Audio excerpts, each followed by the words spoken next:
Welcome to our deep dive. Um, Today we're going to be talking about something that I know you've been looking into, the link between food and cancer risk. Yeah. And I know it's, a pretty heavy topic, Hmm. but I think by unpacking all this information, hopefully we can come away feeling a bit more empowered. Yeah, Like we can take control of this. absolutely. And you're right. We hear about cancer all the time and it can be scary, Yeah, but what's empowering is that we can do something about it. There are things we can control, like our diet. exactly. That's one of the biggest factors within our control when it comes to cancer prevention. Okay, so you've been doing a lot of research on this. I have. And one of the things that I've noticed that you've really been digging into is this list of foods that are directly linked to an increased risk of cancer. Yeah. And it seems like processed meats are kind of the big bad guy here. Yeah. Unfortunately, they are. If you look at organizations like the International Agency for Research on Cancer, Mm. they actually classify processed meats as a group 1 carcinogen. Oh, wow.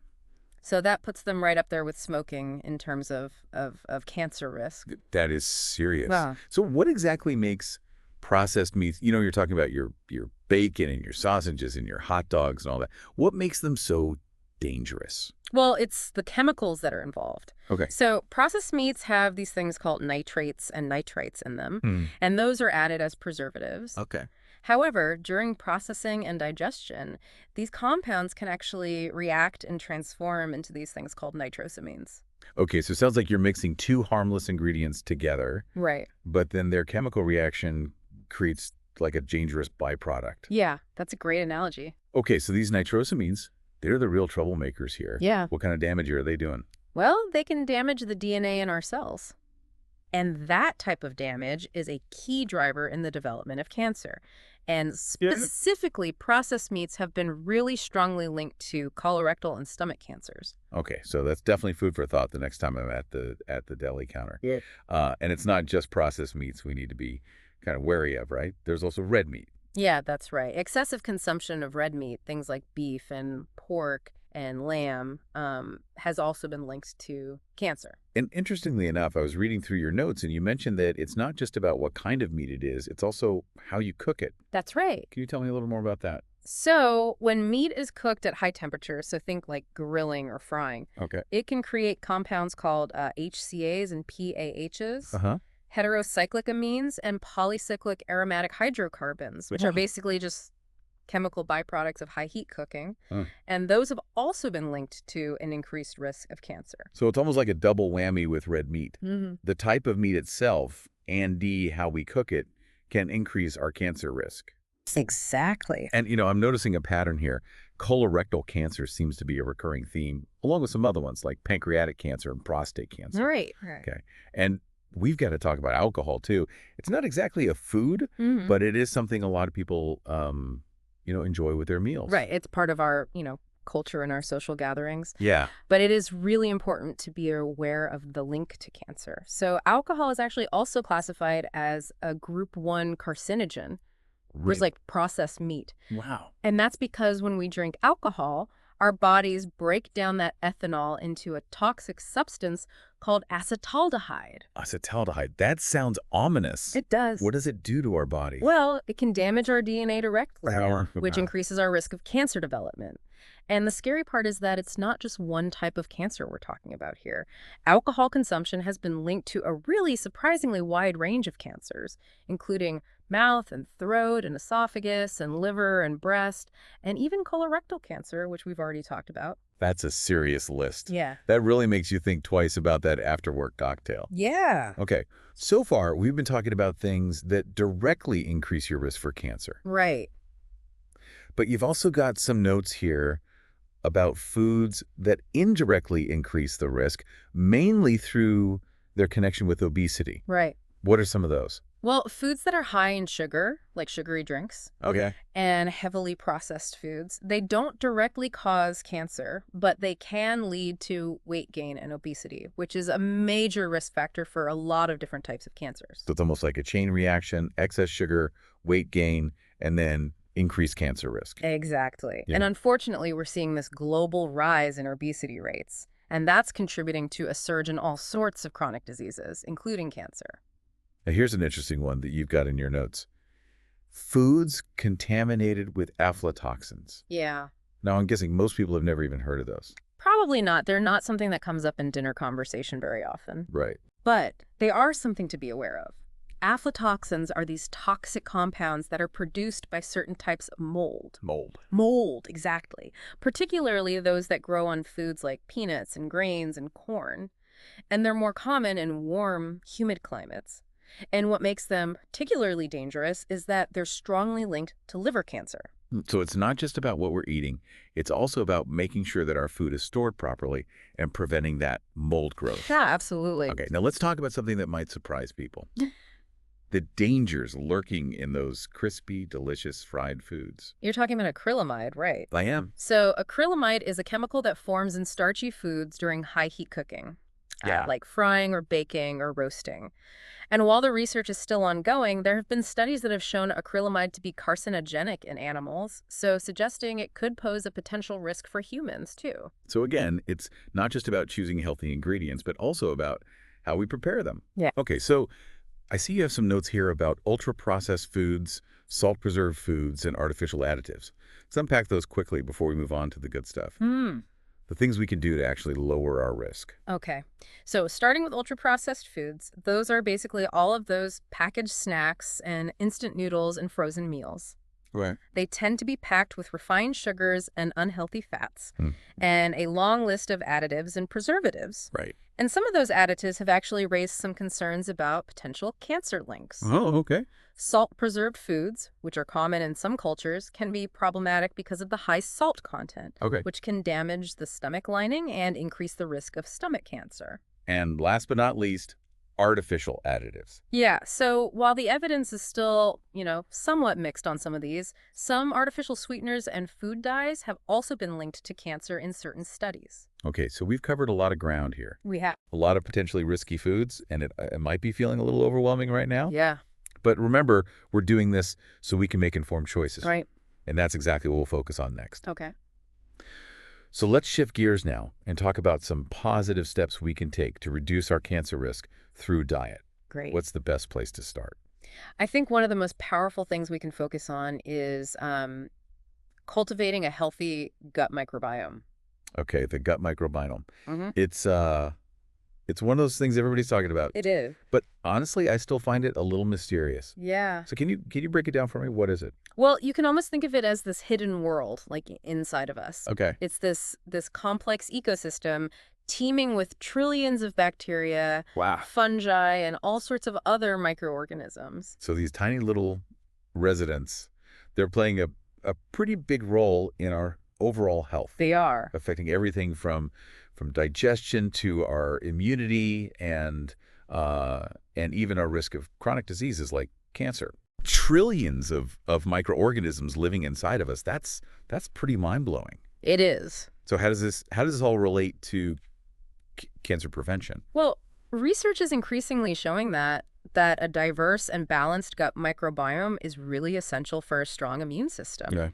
And we know that a strong immune system is like our body's first line of defense Right. against, all these things, including cancer cells. So it's almost like having this well-trained army inside of us ready to fight off those rogue cells. I like that analogy. Yeah. So how do we make sure our gut microbiome is in tip-top shape? That's where our diet comes in, right? Yeah, exactly. Okay. The food that we eat, it's like fertilizer for our gut bacteria. Right. So different types of bacteria thrive on different types of food.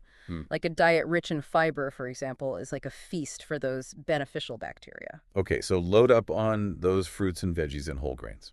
Makes sense. Right. Are there any foods that are particularly harmful to those little guys? Unfortunately, yeah. Okay. So processed foods, sugary drinks, and a diet that's high in saturated and trans fats, those can really disrupt the balance of our gut microbiome, Okay. leading to what we call dysbiosis. Dysbiosis. That doesn't sound good. It's not. So dysbiosis is basically just an imbalance in the gut. Got it. It's an overgrowth of the harmful bacteria. Okay. And this imbalance has been linked to chronic inflammation, which can then create an environment that's more susceptible to cancer development. It's amazing how everything's connected. It is. It's not just about those direct effects of certain foods, but also how they affect this entire ecosystem within us. Right. So to recap, we want to nourish those good bacteria with fiber-rich foods while minimizing the processed stuff. Exactly. But there's more to it than that. Yeah. So Okay. fermented foods are another key player when it comes to gut health. Okay. So foods like yogurt, Yeah. kefir, sauerkraut, kimchi, Okay. these are all rich in probiotics. Okay. Which are live beneficial bacteria Okay. that can actually replenish and diversify our gut microbiome. Probiotics, yeah. Yeah. They're everywhere these days. They are. So by enjoying those fermented foods, we're essentially just giving our gut a boost of those good guys. Exactly. That makes sense. And here's another interesting thing that I was reading in your notes. What we don't eat can be just as important as what we do eat. You're right. Like, for example, some studies have shown that artificial sweeteners can actually disrupt the balance of our gut bacteria, potentially leading to metabolic issues and even an increased risk of certain cancers. That's right. So even those seemingly harmless substitutes can have some unintended consequences. They can. Makes you think twice about those diet sodas and those sugar-free snacks. Yeah. Okay, so this is all really fascinating, but I'm curious about the practical side of things. What are some concrete steps we can take to make our diets more gut-friendly? Well, I think a simple rule of thumb is to just make half your plate vegetables at every meal. Okay. Get creative with salads, roasted veggies, or even sneak some spinach into your smoothies. Love those tips. Yeah. Especially the half-plate vegetables. It's such a visual reminder. Yeah. I've been experimenting with some of those ancient grains, Yeah. like quinoa and farro. Yeah. They're so versatile and tasty. They are. Any other suggestions? Well, don't underestimate the power of those fermented foods. Right.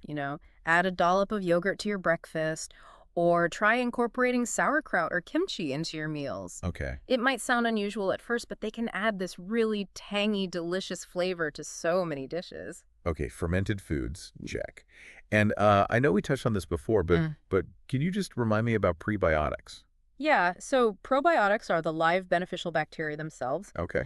Prebiotics, on the other hand, are types of fiber that act like food for those probiotics, helping them to thrive. Oh, okay, so they're like the fuel that keeps those good bacteria going. Exactly. Yeah. And these prebiotic powerhouses are found in foods like onions, garlic, leeks, asparagus, bananas, and oats. Okay. So load up on those flavorful ingredients. I love that.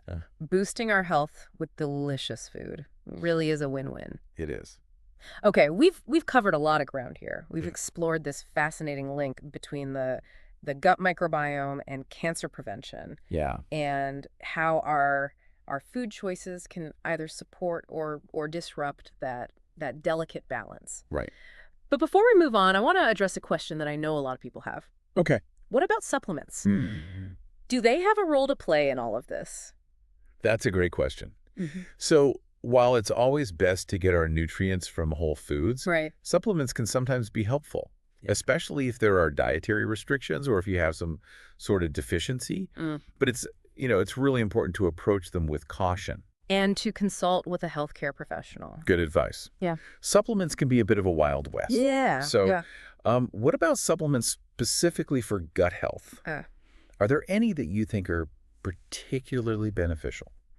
So probiotic supplements can be helpful, especially after a course of antibiotics. Okay. Because those can wipe out both the good and bad bacteria in your gut. Right. And probiotics can help replenish the beneficial bacteria and kind of restore that balance. So almost like a reset button for our gut. Yeah, in a way. But again, it's important to choose a high-quality probiotic supplement from a reputable brand. Okay. And to follow the recommended dosage. Okay, good advice. What about prebiotic supplements? Are those worth considering? So prebiotic supplements can be beneficial for some people, especially those who, struggle to get enough prebiotic-rich foods in their diet. Okay. So they just provide that extra fuel to help those beneficial bacteria flourish. Okay. But again, talk to your doctor to figure out if a prebiotic supplement is right for you.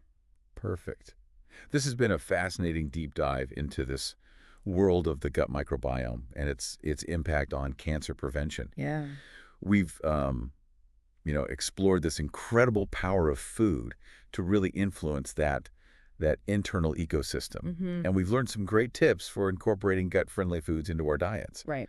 But as we wrap up this section, I think it's important to emphasize that Cancer prevention isn't just about what we eat. That's right. It's about, our overall lifestyle. Absolutely. So diet is a huge part of it, but it's just one piece of the puzzle. Maintaining a healthy weight, engaging in regular physical activity, limiting your alcohol intake, avoiding smoking, these are all equally important. Yeah, so it's about creating a symphony of healthy habits, all working together to protect our well-being. Right. Okay, so let's move on to the final part of our deep dive. Okay. Those actionable steps we can take to reduce our cancer risk, Mm. starting with those key dietary changes. Let's do it. Okay, so we've talked about incorporating more fruits and vegetables and whole grains and lean protein into our diets. Right. We've talked about limiting processed and red meats, being mindful of how we cook our food, Yeah. watching our alcohol intake, Right. and, of course, maintaining a healthy weight through, diet and exercise is key. Yeah. Anything else we should be thinking about? One thing that often gets overlooked but is so important is staying well hydrated. Okay. Make sure you're drinking plenty of water throughout the day. Yeah, it's crucial for, every function in our body, It is. including detoxification, which can help reduce our risk of cancer. Exactly. Okay. We've covered so much today, from those specific foods that increase cancer risk to that fascinating world of the gut microbiome and how we can, really nurture that. We've explored cooking methods, touched on the role of supplements, and I think it's really great that we discussed the importance of a holistic approach to cancer prevention. Yeah, it's not just one thing. It's not. Yeah. But before we wrap things up, I wanted to leave you with one final thought. Okay. We've talked about making changes to our plates, but what about our pantries? Yeah. What's one ingredient lurking in there that you could swap out for a healthier alternative, That's a great question. based on what we've learned today? Maybe it's switching from, vegetable oil to olive oil for cooking. Okay. Or choosing whole grain pasta over refined white pasta. Yeah, even those small changes can really make a difference over time. Absolutely. And remember, eating for cancer prevention isn't about deprivation. It's about enjoying a variety of delicious, nourishing foods that make you feel good. It's about abundance. Yes. An abundance of flavors and nutrients and healthy choices that just bring joy to our meals. I love that. And Yeah. that's what we're all about here on the Deep Dive. Right. Empowering you with knowledge, with actionable insights. And we've really explored this complex world of food and cancer risk. And we've uncovered some really powerful steps you can take to protect your health. Okay. This is just the beginning, though. We encourage you to keep learning, consult with your healthcare provider, and most importantly, listen to your body. Yeah. What foods make you feel energized? Yeah. What makes you feel vibrant? What nourishes you? Yeah. Physically, mentally. Yeah. Those are the questions that will guide you toward a healthier, happier you. Thanks for joining us for this deep dive. It's been a pleasure. And until next time, stay curious, stay informed, and stay well.